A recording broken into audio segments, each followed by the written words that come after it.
Right. ఇక ఈరోజు పత్రికల్లో వచ్చినటువంటి వార్తలను ఒకసారి మనం గమనించినట్లయితే ప్రధానంగా ఫస్ట్ నమస్తే తెలంగాణలో ఏ వార్తలు వచ్చినాయో చూద్దాం. ఫస్ట్ ఇక సిటీలో ఫ్లైఓవర్లకు చిల్లు, వరద తొలిపినకు కాంగ్రెస్ సర్కారు వింత చేష్టలు, డ్రైన్లను శుభ్రం చేయాల్సింది పోయి తూట్లు పొడిచారంటూ ఇక్కడ మనం ఐటమ్ మేము చూస్తున్నాం. అలాగే బ్రిడ్జిల వలనకి వాడే రబ్బర్ స్ట్రిప్పులు తెగే ప్రమాదం ఉందని చెప్పేసి కూడా అంచనా వేయాల్సిన అవసరం ఉందని చెప్పేసి కూడా సూచిస్తున్నారు. ప్రభుత్వ వ్యవహారంపై నగరవాసుల్లో విస్మయం. ఏదైతే ప్రభుత్వ వ్యవహారం సంబంధించి చూసుకున్నట్లయితే గమనించినట్లయితే ప్రధానంగా తీవ్రమైన వ్యతిరేకత ఏర్పడుతుంది కాంగ్రెస్ ప్రభుత్వంపై. ఏంటంటే గత వారం రోజుల నుంచి చూస్తున్నాం హైదరాబాద్లో వర్షం ఎలా పడుతుంది, ఆ వర్షానికి ఎలాంటి సమస్యలు ఉత్పన్నమవుతున్నాయి, ట్రాఫిక్ సమస్య కావచ్చు, రహదారులపై నీటి సమస్య కావచ్చు, అలాగే నిల్వ ఉండడం కావచ్చు, మైన్ హోల్స్ కావచ్చు, వాటర్ ఎక్కడెక్కడ చేరిపోయి చాలా ఇబ్బంది పడుతున్నారు. ఏదైతే ట్రాఫిక్ క్లియర్ కాకపోవడం పట్ల తీవ్రమైన అసంతృప్తి వ్యక్తం అవుతుంది ప్రజల్లో. దానికి సంబంధించి ఐటమ్ మనం చూస్తున్నాం. ప్రభుత్వ వ్యవహారంపై నగరవాసుల విస్మయం, చిన్న వానకే నగర రోడ్లు ఫ్లైఓవర్లు జలమయం. మాన్సూన్ యాక్షన్ ప్లాన్లో సర్కార్ విఫలం. 100% ఇది ఖచ్చితంగా విఫలమైందని చెప్పుకోవాలి. ఎందుకంటే ఈ మధ్యకాలంలో 2-3 రోజుల నుంచి అర్ధరాత్రి దాటే వరకు కూడా ట్రాఫిక్ జామ్ అయినటువంటి పరిస్థితి, ట్రాఫిక్ క్లియర్ చేయలేనటువంటి పరిస్థితి నెలకొంది. ఇళ్లకు ఆలస్యంగా చేరుకొని మళ్ళీ తిరిగి ఉదయాన్నే మళ్ళీ వారి యొక్క విధుల్లో వెళ్ళాలంటే చాలా ఇబ్బంది పడ్డారు. దీనికి హైడ్రానే ఆధారాలు, ఇష్టరాజ్యంగా కూల్చివేతలు అంటూ కూడా ఐటమ్ మనం చూస్తున్నాం. ఇక ఏదైతే ఫ్లైఓవర్లకు చిల్లులో ఎట్లా పెడుతున్నారో కూడా ఫోటో ఐటమ్ మనం చూస్తున్నాం. ఫోటో క్లియర్ కనబడుతుంది, ఫోటోకి సంబంధించి డీటెయిల్స్. ఇక మరొక ఐటమ్ చూసుకున్నట్లయితే మూసీ నది ఒడ్డున కూల్చండి ఇల్లు. ఏదైతే మూసీకి సంబంధించి చుట్టుపక్కల ఉన్నటువంటి ఇళ్లను కూల్చాలంటూ సీఎం రేవంత్ రెడ్డి ఆదేశాలు జారీ చేసినట్టు తెలిసింది. అక్కడి ప్రజలను ఖాళీ చేయించండి అని చెప్పేసి కూడా ఆదేశాలు ఇచ్చినట్టు తెలుస్తుంది. అక్కడ ఎత్తైన ఐకానిక్ టవర్ కట్టాలంట. ఏదైతే మూసీకి పరివాహకు ఉన్నటువంటి ఏదైతే మూసీకి సంబంధించి ఇప్పుడు వరద వస్తుంది, వర్షాలు వస్తున్నాయి, స్థానికులు అక్కడ పరిసర ప్రాంతాల ప్రజలు ఎలాంటి ఇబ్బందులు ఎదుర్కొంటున్న దానిపైన రివ్యూ చేయనటువంటి ముఖ్యమంత్రి రేవంత్ రెడ్డి, ప్రజల కష్టాలు పట్టించుకునేటువంటి ముఖ్యమంత్రి రేవంత్ రెడ్డి మూసీ నది ఒడ్డును కూల్చండి అని చెప్పేసి ఆదేశాలు జారీ చేయడం చాలా విడ్డూరంగా ఉంది. బాపుఘాట్ చుట్టూ వరల్డ్ క్లాస్ జోన్ నిర్మిస్తారట. అవుటర్కు ఆ పక్కన ఎకో పార్క్ నిర్మించాలని చెప్పేసి ఈయన ఆదేశాలు జారీ చేసినట్టు ఇక్కడ ప్రధాన ఐటమ్. ఇంకో ఐటమ్ మనం చూస్తున్నాం. మూసీ పరివాహక ప్రాంతంలో అత్యంత ఎత్తైన టవర్ నిర్మించాలని, కాబట్టి అక్కడున్న ప్రజలను తరలించాలని ముఖ్యమంత్రి రేవంత్ రెడ్డి ఆదేశించారు. మూసీ పరివాహక ప్రాంతంలో నివసిస్తున్నటువంటి చాలామందిని ఇప్పటికే ఇండ్లు ఖాళీ చేసి వెళ్ళిపోగా మిగతా వాళ్ళను కూడా ఖాళీ చేయించాలని చెప్పేసి ఆదేశాలు జారీ చేశారు. ఇక ఇంకొక ప్రధాన ఐటమ్ మనం చూస్తున్నాం. ఇక్కడ బ్యానర్ ఐటమ్స్ 2 ఉన్నాయి. ఇక్కడ ఏదైతే ఎరువులు అడిగినందుకు కాంగ్రెస్ సవారీ, రైతులతో సారీ. శుక్రవారం మధ్యాహ్నం 1 గంట నుంచి రాత్రి 10 గంటల వరకు యూరియా కోసం నిరీక్షణ. సాక్షాత్తు ఇది ఎక్కడో కాదు, ఏదంటే సబ్ టైటిల్స్ మనం చూస్తున్నాం క్లియర్గా. యూరియా కొరతకు సంబంధించి ప్రభుత్వపు ఆది శ్రీనివాస్ ఊరిలోనే ఈ ఘటన చోటు చేసుకుంది. వాస్తవాలను జీర్ణించుకునే అధికార పార్టీ నేతలు వాస్తవాలు మాట్లాడితే ఖచ్చితంగా వాళ్ళు జీర్ణించుకునే పరిస్థితుల్లోనే ఉన్నారనుకోవాలి. సంస్థపై మీడియా ఎదుట మాట్లాడినందుకు రైతులను పిలిపించి అనుకూలంగా వాయిస్ రికార్డ్ చేయించుకున్నారంట. అసలు యూరియా కొరతే లేదని ప్రకటన కూడా విడుదల చేశారు. మీడియానే తప్పుగా మాట్లాడిందని మీడియాపై రుసరుసలు వెళ్ళవెత్తున్నటువంటి పరిస్థితి. ఏదైతే ముఖ్యమంత్రి మీడియాపైన రుసరుసలు చేస్తారనుకుంటే మొత్తం వాళ్ళకి సంబంధించినటువంటి టీం అంతా కూడా అదే పనిలో ఉన్నట్టు మనకు క్లియర్గా దీన్ని బట్టి అర్థమవుతుంది. పడిగాపులు ఎందుకంటే సమాధానం కరువు. వాస్తవంగా పడిగాపులు కాస్తున్నవారు ఎందుకు దీనికి సమాధానం చెప్పాలంటే దాటవేసే ధోరణి అది ముందు నుంచి ఉన్నదే వీళ్ళకి ఆనవాయితీలాగా కొనసాగుతున్నటువంటి పరిస్థితి. రాజన్న సిరిసిల్ల జిల్లాలో విచిత్ర పరిస్థితులు. ఇబ్బందులపై మీడియాతో ఎవరు మాట్లాడినా తెల్లారేసరికి ఇంటి ముందుకు కాంగ్రెస్ నేతలు వచ్చి వారిపైన దురుసు ప్రవర్తన కావచ్చు, వాళ్ళ యొక్క జులుం విధిస్తున్నటువంటి పరిస్థితి కనబడుతుందని చెప్పేసి రైతులు పెద్ద ఎత్తున ఆవేదన వ్యక్తం చేస్తున్నారు. క్లియర్ కట్గా మనం ఫోటో ఆధారాలతో సహా ఇక్కడ మెయిన్ బ్యానర్ ఐటమ్ మనం చూసుకోవచ్చు. చూడండి ఇక్కడ యూరియా కోసం ఎలా పడిగాపులు కాస్తున్నారో మనం క్లియర్ కట్గా చూడవచ్చు. రైతులు ఏమన్నారంటే వాళ్ళ మాటలోనే మనం చూద్దాం ఒకసారి. నాటేసి నెల దాటింది, ఇంతవరకు యూరియా లేక పాయే, రోజు వచ్చుకుంటా మర్రిపోవుడు అవుతుంది, సచ్చుడా బతుకుడా, కాంగ్రెస్ వచ్చి గిట్లా చేయబట్టే. ఎప్పుడన్నా గింత లైన్ కట్టినమా అంటే ఎప్పుడన్నా అంటే దీని అర్థం ఏంటంటే ప్రధానంగా గత 10 ఏళ్ల బీఆర్ఎస్ పాలనలో రైతుల కోసం ఇలాంటి కష్టాలన్నీ పోవడానికి కేసీఆర్ గారు చాలా చాలా చాలా ముందు జాగ్రత్తగా రైతుల కోసం ఎన్నో స్కీమ్స్ తీసుకొచ్చారు. ముందు జాగ్రత్తగా ఎన్నో రివ్యూలు ఏర్పాటు చేశారు. వారి కోసం వాళ్ళ కష్టాలు పడొద్దని చెప్పేసి చాలా రోజుల నుంచి దానికి సంబంధించి చేశారు. ఏదైతే గత పాలన ఎట్లా ఉంటే ఇప్పుడు ఎట్లయింది తెలంగాణ అనేది ఇక్కడ మెయిన్ కాన్సెప్ట్ ఇక్కడ కనబడుతుంది. ప్రధానంగా ఏదైతే కాంగ్రెస్ వచ్చి గిట్లా చేయబట్టే ఎప్పుడన్నా గింత లైన్ కట్టినామా? వాస్తవానికి ఏదైతే ప్రీవియస్ 10 ఏళ్ల క్రితం కంటే ముందు 12 ఏళ్ల క్రితం కంటే ముందు కాంగ్రెస్ ప్రభుత్వం ఉన్నప్పుడు అంతకుముందు ప్రభుత్వాలు ఏదైతే చెప్పులు లైన్లో పెట్టి లేదా ఇంకేమైనా ఓటర్ ఐడి కార్డులు లేకుంటే ఆధార్ కార్డులు లైన్లో పెట్టి అట్లా ఏదో ఒక కార్డులు పెట్టి లైన్లో పెట్టి యూరియా కోసం పడిగాపులు కాసేవాళ్ళు. సేమ్ మళ్ళీ ఇప్పుడు కాంగ్రెస్ ప్రభుత్వంలో అదే రిపీట్ అయినటువంటి సిచ్యువేషన్ కనబడుతుంది మనకి. ఇక్కడ 1 గంటకు వచ్చి లైన్ కడితే ఇప్పుడు రాత్రి 9 గంటలు అవుతుందని చెప్పేసి ఇక్కడ కాన్సెప్ట్. అంటే 1 గంటకు మధ్యాహ్నం 1 గంటకు వచ్చి లైన్ కడితే రాత్రి 9 అయినా యూరియా అందక ఇలాంటి ఇబ్బందులు ఎదుర్కొంటారు. ఇది ప్రధానంగా శుక్రవారం రాత్రి రైతు సక్కం నర్సయ్య మాటలు ఇవి. రైట్, ఇంకొక ఐటమ్ చూద్దాం. నేను ఆల్రెడీ గద్దె మీద కూర్చున్నా, 2 బస్తాలు ఇచ్చిండ్రు, ఇగరా అంటే ఏముచ్చటో అని చెప్పి నేను మాట్లాడినా. అది ఇంత దూరం అవుతుందని తెలియదు మాకు. ఎప్పుడైనా సీనన్న అంటే ఆగ్రో కేంద్ర నిర్వాహకుడి సోదరుడు పైసలు లేకుండా ఇచ్చిండు. సీనన్న వెనుక ముందు అందరికీ ఇస్తుండు. ఏమన్నా మాట్లాడి ఉంటే తప్పులుంటే సారీ అంటూ ఇంకొక అతను కూడా చెప్తున్నటువంటి పరిస్థితి కనబడుతుంది. మొత్తానికి చూసుకున్నట్లయితే ఇది పాజిటివ్గా వాళ్ళకి పాజిటివ్గా మాట్లాడించి పెట్టుకున్నటువంటి వాయిస్ రికార్డుగా చెప్తున్నారు ఇక్కడ ప్రధానంగా. ఇక నిజం చెప్పిన పాపానికి రైతులు క్షమాపణ చెప్పాల్సి వచ్చింది. రాజన్న సిరిసిల్ల జిల్లా రుద్రంగి మండల కేంద్రంలో యూరియా అడిగినటువంటి అన్నదాతలకు అవమానమే ఎదురైంది. ఎరువుల కోసం శుక్రవారం రాత్రి 10 దాకా పలువురు రైతులు నిరీక్షించారు. అక్కడికి వచ్చిన మీడియాకు కొందరు గోడు వెళ్ళబోసుకోగా ఆ అంశం ప్రసారమైంది. ఇది కాంగ్రెస్ నేతలకు కంటగింపుగా మారింది. మేఘాలపై 2 రైతులను శనివారం ఉదయమే పిలిపించి బెదిరించినట్టుగా తెలుస్తుంది. వారితోనే సర్కారుకు అనుకూలంగా మాట్లాడించి రికార్డు చేయడం గమనార్హం. ఏమన్నా తప్పుగా మాట్లాడి ఉంటే సారీ అని సదరు రైతుతోనే చెప్పించారంటే ప్రశ్నించే వారిపై ప్రశ్నించే గొంతుని వీళ్ళు ఎలా నొక్కేస్తున్నారు, ఎలా బెదిరింపులకు పాల్పడుతున్నారు అనేది ఇదో ప్రధాన ఉదాహరణగా చెప్పుకోవాలి మనం. ఏంటంటే ఎవరు ప్రశ్నించినా సరే వాళ్ళను ఏదో రకంగా మభ్యపెట్టడం లేకుంటే వాళ్ళని లొంగ తీసుకోవడం ఇదంతా కాంగ్రెస్ ప్రభుత్వంలో సహజంగానే కనబడుతుంది. ఇది వాస్తవంగా వాళ్ళకు పాజిటివ్గా చెప్పించుకొని వాయిస్ రికార్డింగ్ చేయించారంటే వీళ్ళు ఏ రకంగా ప్రవర్తిస్తున్నారు అనేది దీన్ని బట్టే అర్థమవుతుంది. వాస్తవానికి ఇది చాలా నిజమనే చెప్పుకోవాలి. ఇక మరొక ఐటెం చూసుకున్నట్లయితే రైతు బీమాకు పెనుగంటం 13తో ముగియనున్న పాలసీ గడువు.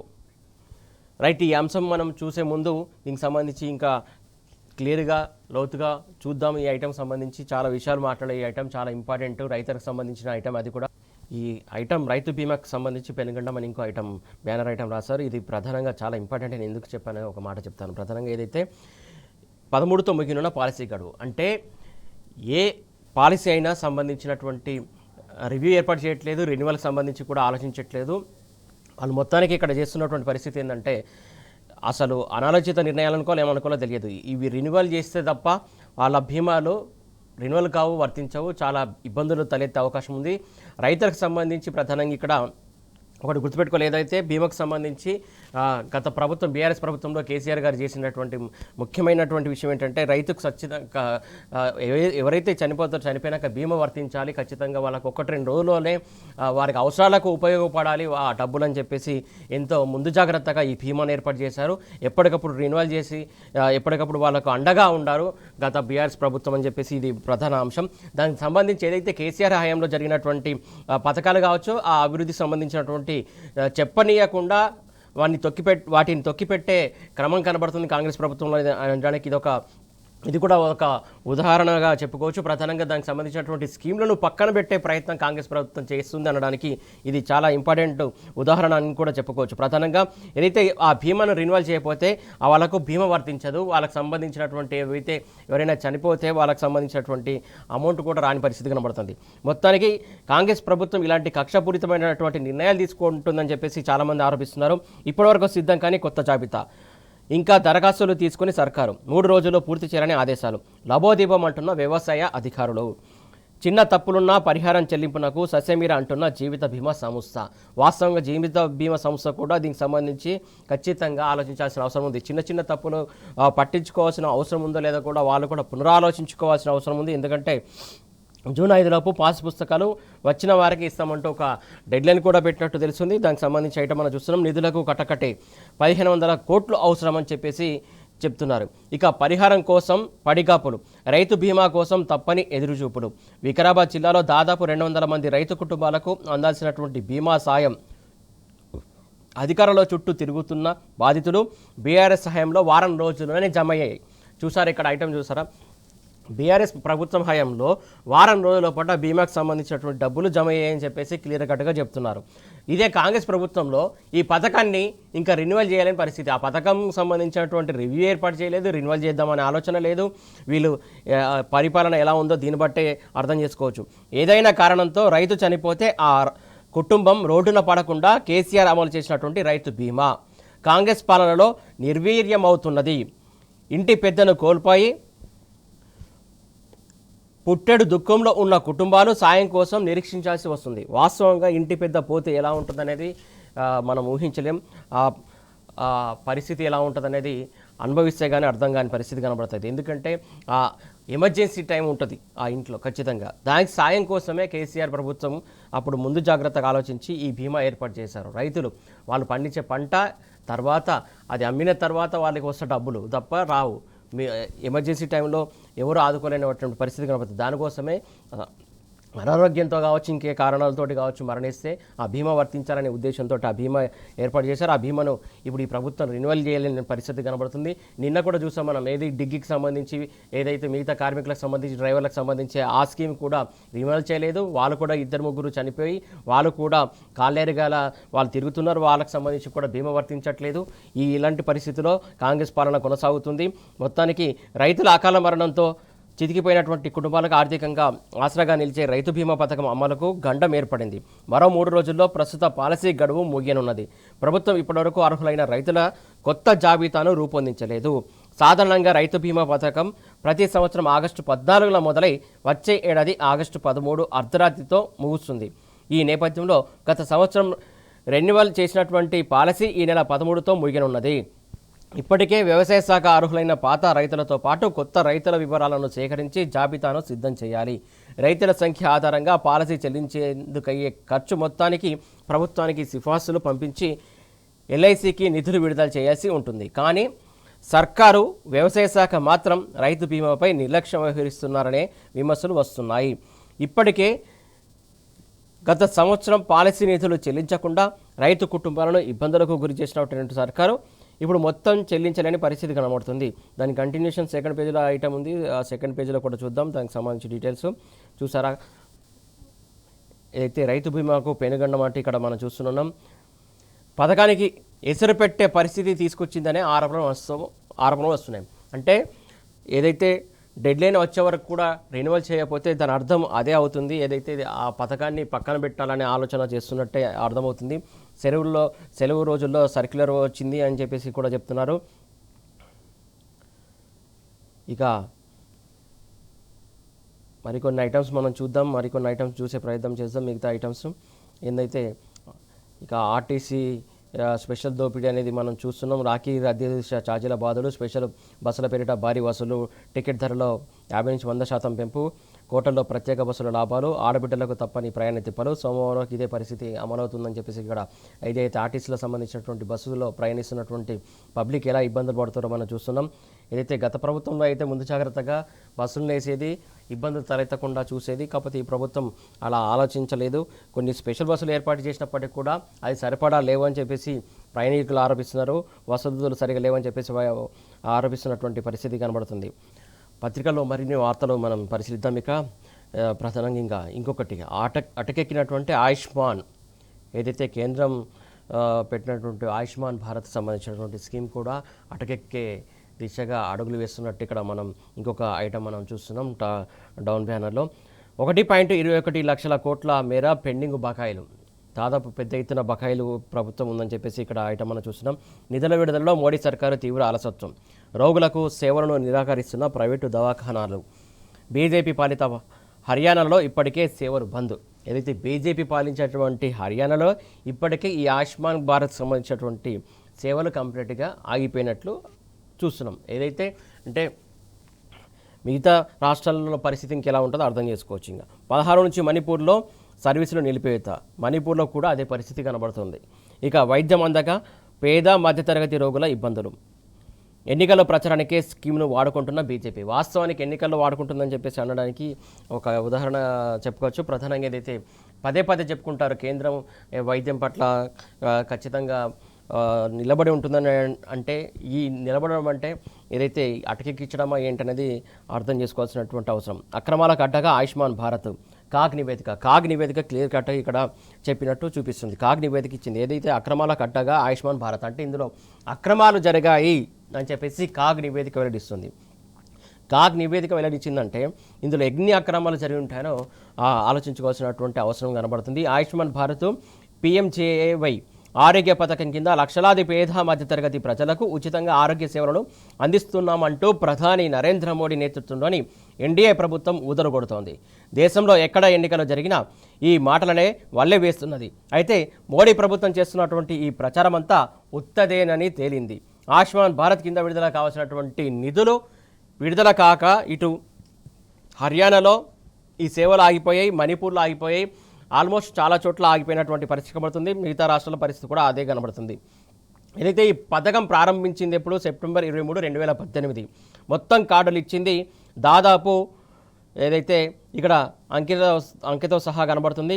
కవరేజ్ ఏడాదికి 5 లక్షలు అని చెప్పారు.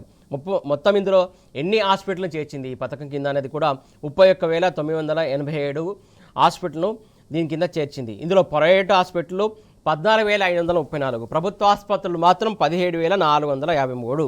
మొత్తం దవాఖానాల్లో మొత్తం అడ్మిషన్ల సంఖ్య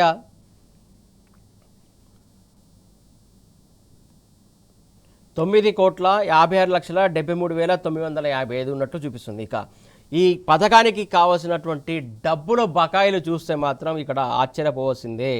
ఏంటంటే ప్రధానంగా దీనికి సంబంధించి చూడండి, బకాయిలు ఎంత ఉంది, 1.2 లక్షల కోట్లు ప్రైవేట్ హాస్పిటళ్లకు ఇవ్వాల్సి ఉందని చెప్పేసి క్లియర్ కట్గా కాగ్ నివేదిక వెల్లడించింది. నేను ఇంకెవరో చెప్తుంది కాదు, పత్రిక చెప్తుంది కాదు, కాగ్ నివేదికను ఎగ్జాక్ట్లీ నమస్తే తెలంగాణ ప్రచురించింది. కాగ్ ఇచ్చినటువంటి నివేదిక ఆధారంగానే ఈ ప్రచురణ అర్థం జరిగింది. ప్రధానంగా చూస్తున్నాం ఏదైతే ఆయుష్మాన్ భారత్ పేరిట కేంద్ర ప్రభుత్వం ఈ స్కీము చాలా బ్రహ్మాండంగా ఉపయోగిస్తుంది, ప్రజలందరూ ఉపయోగించుకుంటున్నారని చెప్పేసి కొండబద్దలు కొట్టుకుంటున్నటువంటి బీజేపీ సర్కారుకు ఇది ఏ రకంగా అని ఆలోచించుకోవాల్సినటువంటి అవసరం ఉంది. ప్రధానంగా ఇన్ని లక్షల కోట్లు బకాయిలు ఉండడం అంటే మామూలు విషయం కాదు.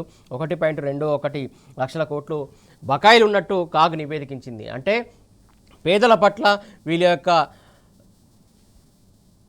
నిజాయితీ ఎలా ఉందో ఇది కూడా ఒక ఉదాహరణగా చెప్పుకోవచ్చు. ప్రధానంగా ఏంటంటే పేదలకు ఖచ్చితంగా అండగా ఉంటుందని సెంట్రల్ గవర్నమెంట్ పదే పదే చెబుతుంటే ఇది ఏ రకంగా అర్థం చేసుకోవాలి మనం. దీని కంటిన్యూషన్ మనం చూద్దాం. దాదాపు 6వ పేజీలో ఉంది. 6వ పేజీలో మనం ఒకసారి చూసే ప్రయత్నం చేద్దాం. కంటిన్యూషన్, అటకెక్కిన ఆయుష్మాన్, ఇది ఆయుష్మాన్ స్వరూపం. దీని స్వరూపం ఏందో ఒకసారి చూసుకున్నట్లయితే ప్రారంభమేమో సెప్టెంబర్ 23, 2018, కవరేజ్ ఏడాదికి 5 లక్షలు, మొత్తం కార్డుల సంఖ్య కోట్లలోనే ఉంది దాదాపు. ఇక స్కీమ్లోని దవాఖానాలు 31,000 మొత్తానికి, ప్రైవేటు ప్రభుత్వం కలిపి మొత్తం చూస్తే 31,000 ఉన్నట్టు చూపిస్తుంది. దవాఖానాల మొత్తం అడ్మిషన్లు ఇప్పటివరకు అడ్మిషన్లు జరిగినటువంటిది 9,53,73,955 అడ్మిషన్లు జరిగినట్టు చూపిస్తుంది కాగ్ నివేదిక. ఇక బకాయిలు ఏదైతే కాగ్ నివేదిక ఇచ్చిన ఆధారంతో ఇది చెప్తున్నటువంటి పరిస్థితి, 1.21 లక్షల కోట్లు ప్రైవేట్ ఆసుపత్రులకు ఇవ్వాలి. గవర్నమెంట్ హాస్పిటల్ అంటే ఫ్రీయే కావచ్చు వైద్యం, అందుకే గవర్నమెంట్కి ఇవ్వట్లేదు. కాకపోతే ప్రైవేట్కి ఇవ్వాల్సినటువంటి ఏదైతే బకాయిలు 1.21 లక్షల కోట్లు అనేది మామూలు విషయం కాదు.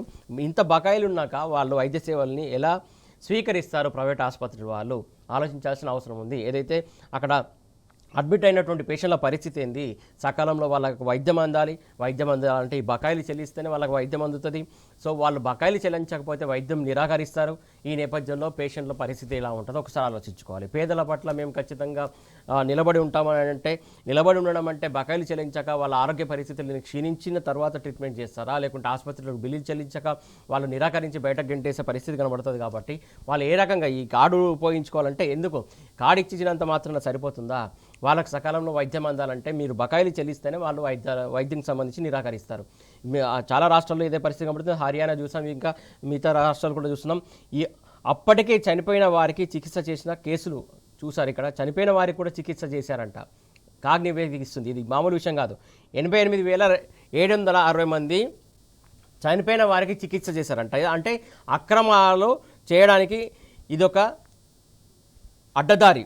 వీళ్ళకి డిశ్చార్జ్ అయ్యాక సర్జరీ చేసినట్టు సృష్టించినటువంటి కేసులు 2,25,827. వైద్యనారాయణ హరి వెళ్తే వీళ్ళు చేస్తున్నటువంటి నిర్వాహకం ఏంటి చూడండి. ఇక్కడ డిశ్చార్జ్ అయ్యాక సర్జరీలు చేయడం ఏంటండి. 2,25,827 డిశ్చార్జ్ అయినాక సర్జరీ చేసి ఇలా అక్రమాలకు పాల్పడి డబ్బులు ఇలా కొల్లగొడుతూ ఉంటే ఏంటి పరిస్థితి. కేవలం 3 నెంబర్లతోటే ఫోన్ నెంబర్లతో రిజిస్టర్ అయినటువంటి కేసులు, కేవలం 3 ఫోన్ నెంబర్లతోటే రిజిస్ట్రేషన్ అయినటువంటి కేసు అంటావు. రిపీటెడ్గా 3 నెంబర్లతోటి అయినటువంటి కేసులు రిజిస్ట్రేషన్ 18,31,003 అంటే 18,000 పైచీలకు రిజిస్ట్రేషన్ అని చెప్పేసి కాగ్ నివేదిక ఇస్తుంది. ఏదైతే ఆధారం చూసుకున్నట్లయితే ఇక్కడ కాగ్ నివేదిక 2023 ఒక్క ఫోన్ నెంబర్తో ఎన్ని రిజిస్ట్రేషన్లు అంటే చూడండి. ఆ నెంబర్లు కూడా చూసారు కింద క్లియర్ కట్గా. మొబైల్ నెంబర్ రిజిస్ట్రేషన్ల సంఖ్య కూడా ఇస్తుంది. ఆల్ నైన్స్ 9,85,000 పైచీలకు, all eights 7,49,000, 9 all zeros 96,000 CAG నివేదిక 2023 ఇచ్చింది. ఇది చాలా ఏదైతే చాలా స్కామ్ అనే చెప్పుకోవాలి. ఏదైతే బీజేపీ ప్రభుత్వంలో జరిగినటువంటి పెద్ద స్కామ్ అనే చెప్పుకోవాలి.